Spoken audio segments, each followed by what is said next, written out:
And of course, it is a monumentous day in the United States politics. If you're a fan and you're following the United States politics, it is a monumentous day because Joe Biden has just stepped aside from the ticket. He has said that he will not be vying for the presidency in November, and therefore he has left the space open for anyone. Of course, he has endorsed Kamala Harris to be the ticket bearer to these elections that are going to come in 2024. Of course, the person who will be nominated by the Democratic National Congress is the person who will face off Donald Trump. And different names have been thrown out and are being discussed as we speak about who will be this person who will take over the ticket as the presidential candidate and what kind of a deputy will they have. Top on the list, of course, is Kamala Harris. Kamala Harris is the current vice president in the United States. And of course, in the Democratic Party, she comes second after Joe Biden. Kamala Harris has already been endorsed by the president, Joe Biden, in his tweets. And of course, Kamala Harris still has the backing of a few delegates who have already said that they will be loyal to Kamala Harris. A few politicians have also come out and said they will be loyal to Kamala Harris. So already Kamala Harris has the blessings of a few people, but she is not the automatic flag bearer of the Democratic Party gearing up to the elections. There are some few people that I'm going to discuss, and of course we are going to see the arrangements and rearrangements of how this will play out. First on the list is California's governor, that is Governor Gavin Newsom. Governor Gavin Newsom is a big state governor. You know, California is a big state. It is a major state in the Democratic Party. That the Democratic Party has been enjoying a lot of support from that state, has a lot of people and has a lot of delegates when it comes to the electoral college in voting. So Governor Newsom, of course, has come out severally to say that he is not interested in vying for the ticket. As well, Governor Newsom can be termed to be Biden surrogate. So he's in place to really fight off what Trump can present and possibly get a good result. But Governor Newsom has come out and said he's not interested in this. Second in line, we have Gretchen Whitmer. Gretchen Whitmer has had a very good run in politics from being a law graduate to governor. That is a very good story. And by the way, do you remember the story that the vice presidential candidate in Trump's party gave, from rags to riches? That is J.D. Vance. His story is from rags to riches. So maybe to counter that, Gretchen Whitmer will be a good bet. But still, Gretchen Whitmer has come out and said that she is not interested in vying for the presidency and was focused on getting the Biden-Harris ticket to win. Third on the list, we have Josh Shapiro. Josh Shapiro is the governor of Pennsylvania. And of course, if you're looking at Josh Shapiro, the most interesting thing that you have to focus on is that Pennsylvania is a swing state. 2 districts can change the entire election. As we know, following from the 2016 elections, it has been a tightly contested battle. You remember Hillary Clinton against Donald Trump.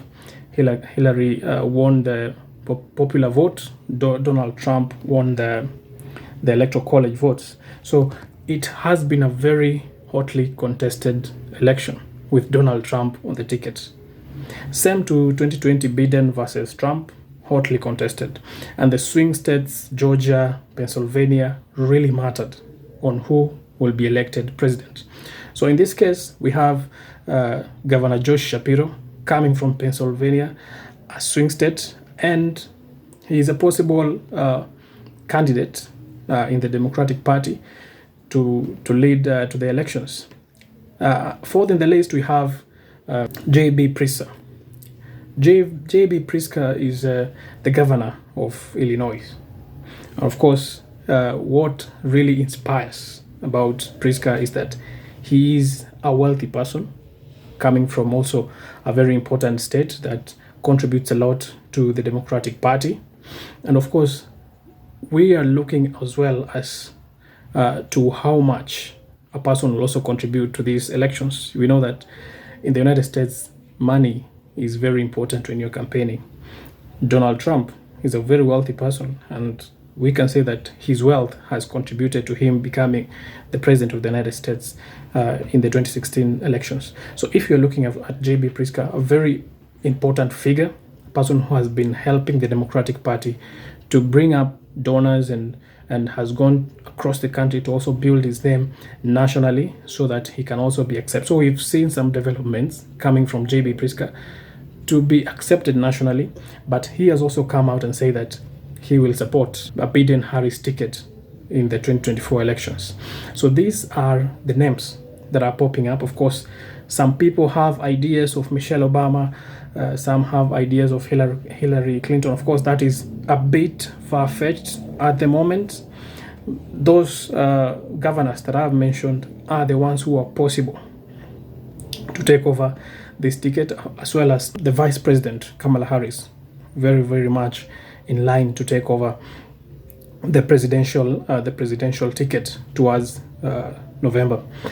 It is very, very important also to mention that we have the campaign money that has been given for the Biden-Harris ticket.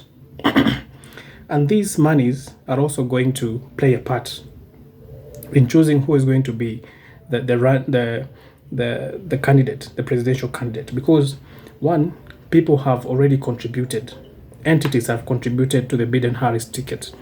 The person who is in the ticket was Joe Biden and Kamala Harris. If Joe Biden has stepped aside, that leaves Kamala Harris as a sole owner of this money that had been given, because if someone contributed to this ticket, it is a Biden-Harris ticket. Okay, then we have also to look at the aspect of removing Kamala Harris to bring in another person to run for presidency.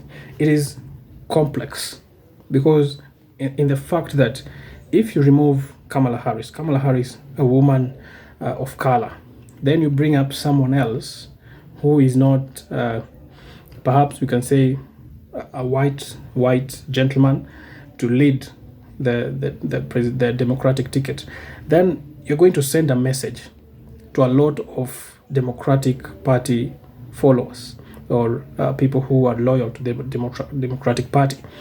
And you know, the Democratic Party has a lot of people of color supporting it, has a lot of women supporting the Democratic Party. So they're going to see it as if you are taking over in a different narrative, pushing women aside or pushing people of color aside and putting someone else in that stage. And that is not going to resonate well with the electorate. So it is likely that Kamala Harris will take the day and will be the presidential candidate in the Democratic Party. And of course, if you're looking at the other four names that I've just mentioned, Gretchen Whitmer, Gavin Newsom, Josh Shapiro, J.B. Pritzker, it is likely that Josh Shapiro could be the best candidate for vice president with Kamala Harris as the president in the Democratic Party ticket. If we have a Kamala Shapiro ticket, that will be the best because we will have balanced. If Kamala will be the presidential candidate or presidential nominee, then she cannot choose Gavin Newsom because Kamala Harris comes from California.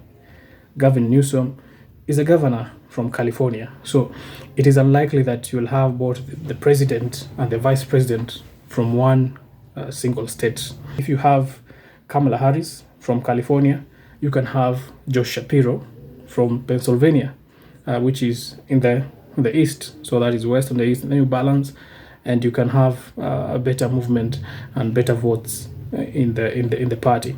So these are what the Democratic Party is going to look into when they want to consider who will take the ticket. Of course, Kamala Harris is likely to take the ticket, and of course, my bet is that Josh Shapiro will take it. If not Shapiro, then the likely person, the next person who will be the vice presidential candidate will be J.B. Pritzker in this line.